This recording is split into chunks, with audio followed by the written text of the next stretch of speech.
All right, it's not pretty, but here's the whole point I'm trying to illustrate is this is not, I'm not a professional, bike builder, I'm not a professional cyclist, but what I am is excited to build these bikes and have fun on them. So, using two chairs and uh, securing it that way so it doesn't fall, that works just fine. All I need it to do is sit up straight, and you'll see why here in a sec. So the first thing I'm going to do, and while I'm doing this, I'm going to give you a quick rundown of what you're looking at here. I haven't made this look super nice yet, because again, I'm still making changes, and but this is a torque arm. Okay, what this does, this hub goes right down in here, and I'll show you this here in a sec. But when the hub is spinning, it's putting the force right here, and it's pushing this direction. Okay, it's pushing against the direction that the wheel is turning because it's propelling you forward. So this right here locks on both to the hub, and then it also locks right onto the frame of the bike. And what that does is it spreads out that torque that's typically going just right here throughout this whole area, so that instead of this breaking off, this whole unit would have to come loose. And with the additional stability that it provides, that's not likely to happen. You just have to make sure to install them correctly.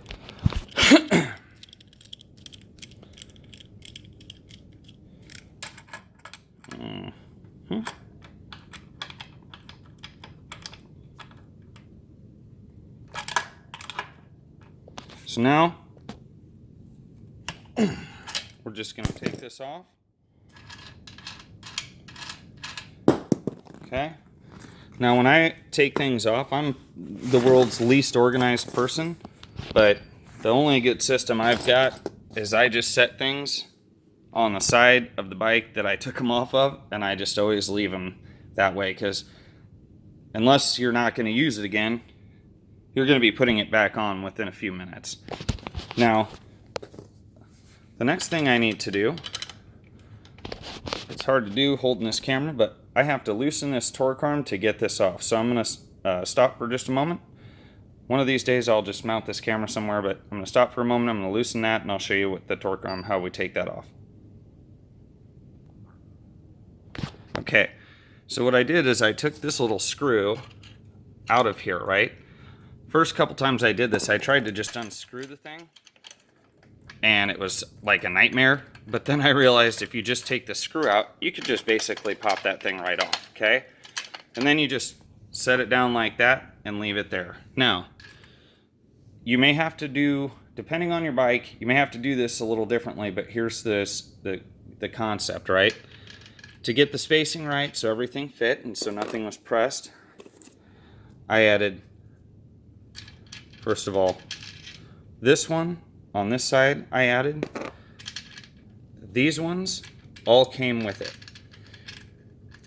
Now you might think that this looks like it's on upside down, because it looks like it's on upside down, but keep in mind, when you flip the bike back over, this will be back on the bottom, and technically you want things that are hanging to hang towards the bottom versus being suspended up here like that. So first time I ever did that, I put it on upside down. Noticed as soon as I switched the bike, and then first time I switched it, I just flipped that around.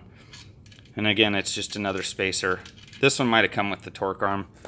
And then this one, you can see easily, it's got that edge there. So when you put this in, it actually locks into place. It's not going to go anywhere, okay?